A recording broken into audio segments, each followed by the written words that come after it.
Good evening, welcome to Left, Right and Centre. I'm Vishnu Shom. 200 odd days after the war in Ukraine began comes news of an astonishing fight back, no less significant than the fight back that we saw north of the Ukrainian capital Kyiv. Russian forces have withdrawn from key eastern towns as a rapid Ukrainian counterattack makes further gains. Ukrainian officials have said that troops have entered Kupiansk, that's a vital eastern suburb hub for Russian forces on Saturday, and another key town, Bala-Klyia, has been freed as well. Is this the beginning of the end of the Russian invasion? That's the question that we are beginning to look at. Russian forces have withdrawn from key eastern townships as a rapid Ukrainian counterattack makes further gains.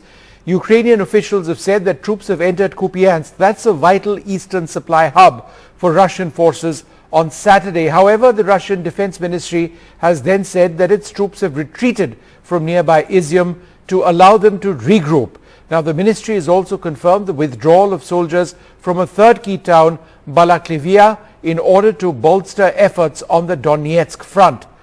Now, the big question is if indeed the Russians are making a tactical pause to withdraw or are withdrawing as part of a tactical plan, why are they leaving heavy tanks, armored personnel carriers and a lot of heavy weaponry behind? Some would suggest that they are in fact fleeing. As Ukraine reclaims its territory from the Russians, Ukrainian soldiers you saw there singing the national anthem to celebrate the moment, with Ukraine's President Volodymyr Zelensky stating that his country's armed forces had reclaimed some 2,000 square kilometers of their land. Well, in approximately a week's time, it appears that the Ukrainian armed forces have recaptured 2,500 square kilometers of territory in the east and south of Ukraine, which they had lost to Russian forces.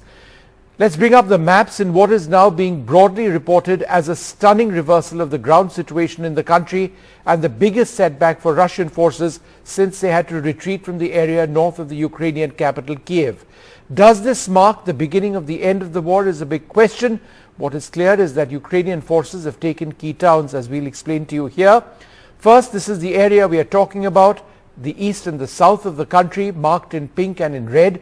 The areas which we'll show you being circled are areas where there's been heavy fighting. The pink areas are areas taken over by the Russians when the war began. The striped areas are those that they've illegally controlled before February this year. Now, this is further north. Here you can see the area south of Kharkiv, the second largest Ukrainian city. This includes the towns of Izium, Kupiansk, as well. Fighting intense over here. The sense is that the Ukrainians have started retaking these areas almost completely. Now, this is a close-up of some of the areas where fighting has taken place a little bit to the south, including the areas of Marinka, Avdiivka, Bakhmut, and the very important town of Sloviansk, which is considered a key point for the Russians to actually supply soldiers on this side. So if the Ukrainians have retaken that town, Sloviansk, to the top of the screen, then that's bad news for the Russians. Further south, well to the south and to the west, near the Ukrainian port of Mykolaiv, there's major fighting taking place on the Kherson front. That's a major Ukrainian city. It's under Russian control. The goal is to get Kherson back and then push further south. Along with Kherson, there's fighting in the Davydiv Brid area to the east as well. And all those areas which are encircled are areas where fighting is taking place. Finally, let's play out this animated package showing the changes on the ground over the last couple of days. This clearly shows the Ukrainian advance into Russian-held areas. In blue, you see the Ukrainian areas gradually expanding. This is what it was. Then over the last few days, the 5th, 6th, 7th, 8th, the 9th, the 10th onwards of this month, you can see the Ukrainians regain a great deal of their territory in the east of their country. Well, let's take a look at what the Ukrainian president had to say. Рух наших воїнів на різних напрямках фронту продовжується. На цей час в рамках активних дій від початку вересня вже звільнено близько 2000 кілометрів нашої території. Російська армія цими днями демонструє найкраще, що вміє. Показує спину. І зрештою це непоганий вибір для них втікати. All right, well, we've got a fantastic panel of guests from around the world. We've got Simtak, a military analyst at Force Analysis, Glenn Carl, a former CIA officer, Ksenia Kondratieva, an independent journalist based in St. Petersburg, who's recently returned from the Donbass, Fred Weir, senior journalist, the Russia correspondent of the Christian Science Monitor, and Oleksiy Goncharenko, a member of the Ukrainian parliament. I'd like to thank you all very much for being with us. Simtak, let me come to you first. Is the loss of territory for Russians in occupied Ukraine very significant? Is this actually a tactical withdrawal, as some Russian sources have indicated, or do you believe that the Russians are essentially fleeing from these areas?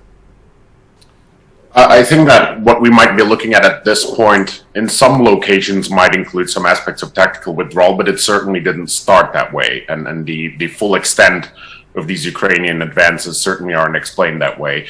As we know from Ukrainian contacts, from open source work, we know that the Ukrainian forces have effectively been very good at exploiting gaps between the Russian positions in this area, using small units, operating them in a very mobile way, harassing Russian forces in a lot of different places simultaneously, which eventually led to the collapse of the Russian offensive in this area. And that essentially has caused the Russians to start to flee in an unorganized manner. We are seeing a lot of equipment left behind, as you mentioned. But of course, as a result of that, Russia will also take some of those forces that are still in a good shape in the area and try to shift them to other locations to try and install a new defensive line, creating space, giving up some additional space to gain more time to set up that new defensive line. Similar to what the Ukrainians did, Sim, a couple of months back. They traded space for time, and this is their time to regain that space, I would argue. Exactly. I think you're absolutely right. I think one of the important differences between the situation Ukraine was in back then and what Russia is facing now is that these Russian forces have been under a lot of pressure for a very long time. And that has been the Ukrainian strategy, to force attrition on the Russian forces, attrition in personnel, in equipment, to make them endure harsh conditions and weaken them more and more over time until the point that they became this weak. Oleksiy Goncharenko, do you believe that this is the beginning of the end of the war? Yes, this is a turning point, and now it's clear for the whole world that Ukraine will not only defend itself, but we will win this war, and we will regain all our territory and liberate all our territory. And you asked about, is it the same how it was several months ago? I just want to remind you that Russia attacked Ukraine absolutely without any, nobody was prepared. Russia was saying that we are not going to attack. They lied to the whole world, and then they made they made sudden attack against Ukraine. Yes. And for sure we were not prepared. And Russian forces are on occupied territory, and they were saying that they are prepared for everything. But you see how they are running. This is one of the worst Russian military defeats in their history, and it's going on our eyes. And you said a number of towns, but one more very important town, Izium, which is a strategic key town, is liberated by Ukraine. Is that now under Ukrainian control? It is under Ukrainian control. And for your understanding, during the spring, Russia spent a month to take Izium, and with thousands of Russian soldiers and officers killed. And now they lost Izium in half day, just for comparison. Yeah. Ksenia, you've returned from the Donbass. What explains what's taking place on the ground and the response, Ksenia, from the Russian government? It seems that the Russian government is at a loss to explain how they've ceded so much territory in a matter of days. Why is that the case? Well, for a country at war, I would also be, thinking twice or thrice how to explain your defeat, because we can see it is a defeat, strategic defeat, a military defeat. Now, whether it's, as you pose the question, whether it's an end of the war, I would not talk about this, before the war ends, because the situation on the ground keeps changing. So yes, it's a turning point. It's a defeat for the Russian army at the moment, but we don't know what happens tomorrow. So, let's not sit here and project what's really going to happen. There's no point of doing that. But an important point I'd like to make, because I've traveled to Russian-controlled Donbas territories, and not only Donbas, I've traveled to Kherson back in May. And what people told me there, that they're very scared of both. They're scared of Russians who have come to their homes. They're scared of Ukrainians who will come back and, call them collaborators and imprison those people who used to work with Russians or who used to work at the, state utilities that have to keep working to keep people's lives, like yes. Water facilities, all these plants, power plants, and so on. So people were really confused and scared what will happen to them. As one, and I've reported about that, I've wrote stories. One girl told me, I don't have money to go to Europe. I don't have relatives in Lviv. What do? I don't want to leave my home. I have nowhere to go. Yeah. No, and I've reported so many of those stories myself. When you were in Kherson, in that same month, I was in Mykolaiv. We were on different sides of that front line, which is now becoming so very active. Glenn Carl, I would tend to agree with what Ksenia says when she says that it's too early to say that this is the end of the war. Would you agree with that assessment, or do you believe that this is decisively the beginning of the end, given what we've seen in the last week, 10 days? Well, I think we can state with confidence what Ksenia and you have both expressed. I think everyone has today, that it is too early to know. We can speak with confidence about what has happened and what seems to be the trend for the coming few days at least. But beyond that, it's hard to say. To me, perhaps the most intriguing information is not from the front, but the two reports, or the multiple reports we have had about two letters written by the Moscow and I think St. Petersburg city councils, I'll call them, calling on Vladimir Putin to resign. That's an incredibly daring thing to do, since people who criticize the government or get on the wrong side of it tend to fall out of windows from the seventh floor. They are the first notable signs of people daring to criticize the policies of the government. They might be isolated. They will be charged with treason, I would expect. But to me, that is at least as interesting as what's happening on the front, which I can't predict like anyone else. Yeah. In fact, let me pose that question to Fred Weir. Again, is there a disconnect between what Putin knows and what Putin is being told, and what his soldiers are being actually able to achieve or not achieve on the war front? I think that the problem here is becoming clear to Russian authorities that they have invaded Ukraine without enough forces. It is true that there is some anti-war sentiment being expressed, but much bigger group of opponents, critics of Putin, are on the right. Nationalists who are now saying quite openly that this war needs to be prosecuted to the fullest, because until now, Putin has insisted on a special military operation of a limited scope, and this Ukrainian offensive shows that they created a front line that was too long for the forces that they had to adequately defend. They have, according to Russian sources, they have more or less stalled the offensive in the south, there around Kherson. But this lightning strike in the Izium direction, it forced them to retreat. According to Russian authorities, or military authorities, they mostly got their forces out. They relinquished these cities, this land, and have repaired to the other side of the Oskol River, where they're reestablishing a front line.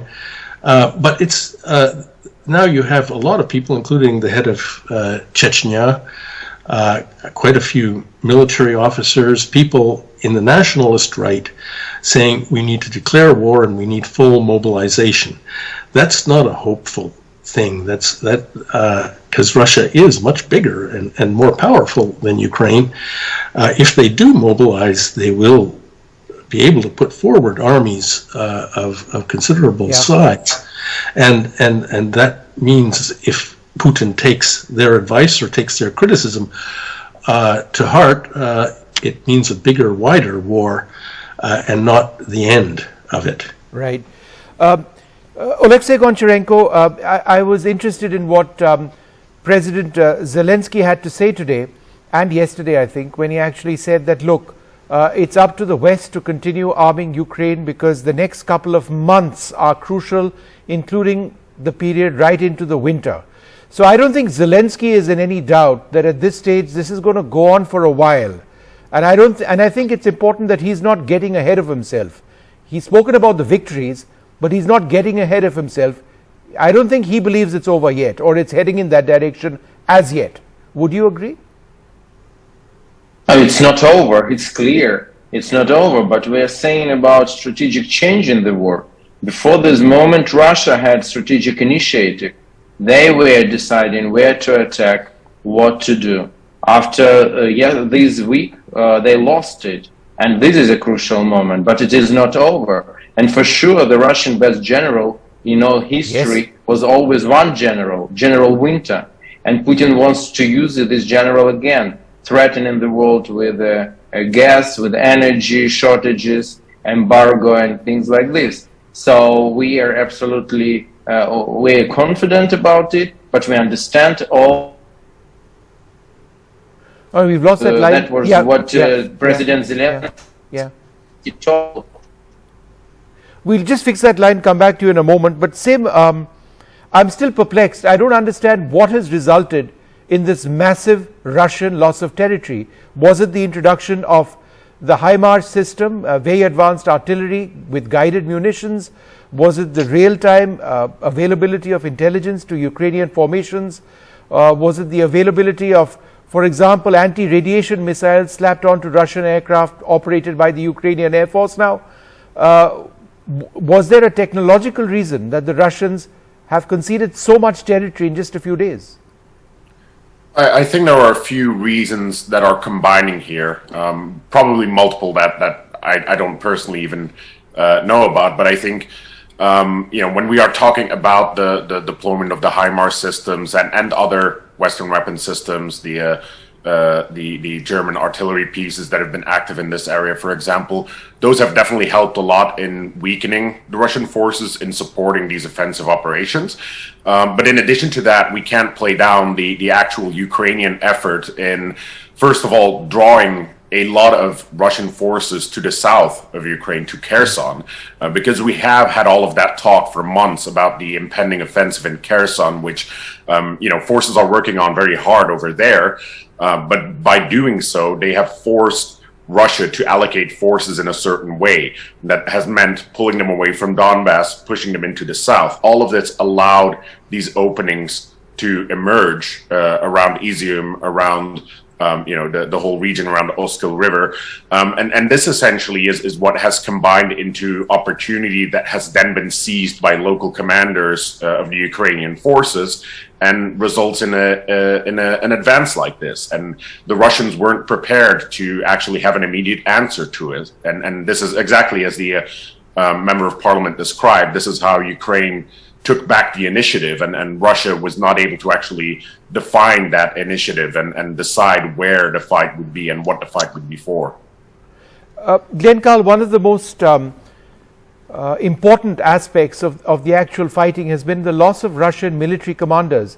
The fact that even now a very senior Russian military commander, a general, has been killed in the fighting over here, and the fact that it's a disproportionate number of very senior commanders that they're losing, is that something which has stifled their war effort? Well, we've heard that the Ukrainian military has a special unit dedicated to targeting senior Russian officers. And we also are hearing that the West, the United States and Great Britain in particular, have been providing significant intelligence support, that the Russians have struggled to establish, maintain, run secure communications. It's both shocking on their side and testament to the successes of Western intelligence, I think. And then the structure of the Russian military. It's very top-heavy and traditional. It's a classic thing back to the Romans. The Roman military, and I'm not making a joke, was successful to a large extent because they're non-commissioned officers, lower-level officers, highly trained and given freedom of initiative. Right. And that's progressively the case in the Ukrainian military and not in the Russian military. So when you chop off the head, the feet don't really know where to go. And this is a systemic problem for the Russian military. Yeah. Mr. Goncharenko, at one level, you know, Ukraine's forces would be tired. 200 plus days of fighting. You've sustained losses as well, losses of equipment, but you're continuing to fight on, you know, in the south and now in the east as well. But the next key objective for Ukraine will be actually to hold on to the areas which are yours and which you've now regained. Is that going to be difficult? Because many of the towns that you've now recaptured, your own towns, have been very badly devastated. The populations over there are worried. They don't know which side to flee to. How are you going to manage the actual process of holding on to these areas that you have now regained? You will see that Ukraine will consolidate the gains. That's not the problem. In general, we are prepared to win this war. So that's not the problem for us to consolidate the gains, because what is very important, you can show this video to people, to your viewers, that people in these liberated towns, they're coming with the tears on their faces, happy to see liberators. Yes, that's true. And Ukrainian army is liberators for this territory. So we will not have problems with any guerrilla fighting. And Russian had problems with guerrilla fighting of Ukrainians against their occupation, and we will not have these problems. And in general, during these 200 days, Ukrainian army became stronger. We now have bigger army in numbers with better equipment and weaponry than it was 200 days ago. And Russian army is much weaker than it was 200 days ago. I think that is the most important. Yeah. One final question as we wrap this program up. Senior, do we realistically expect any statements from Vladimir Putin or the foreign minister or the defense minister in the days ahead? Or is there this spin being given to what is taking place on the ground that, look, this is just a tactical retreat? I think it's fairly clear that it's a lot more than just a tactical retreat. In some areas, Russia has been defeated, at least for the moment. I don't think we should be looking for the statements. That's not what's important now. As our colleague said, what's important is whether the conclusions will be made and strategic decisions, right strategic decisions will be made. You know, it's about the management of the army, it's about the supplies, it's about the mobilization. Because an important thing, again, to emphasize on it, that Ukraine is fighting with its full, power. It has mobilized the population, and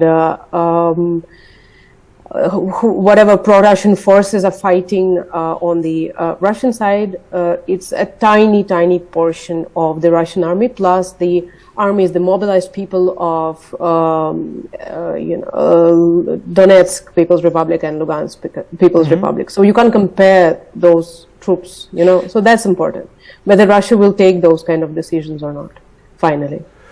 Well, that doesn't augur well for peace in the region. We are still looking for that off-ramp more than 200 days later, and we're no closer to finding it. Is there going to be a military end to this conflict, or will there be a diplomatic end? Because perhaps there's no realistic way of ending this without some sort of conversation, some sort of talks, but perhaps we aren't at that stage just yet. I'd like to thank you all very much for joining us. It's truly an astonishing last 7 days in the Ukraine. A battle, a war which seemed to be fairly slow in terms of Russia gaining territory, there's been this astonishing shift. Clearly the biggest change since Russia had to retreat from the north of Kyiv. What's going to happen next? How far will the Ukrainians be able to push back the Russians? We'll have to wait and watch for the next couple of weeks. We're out of time on this program. From all of us here,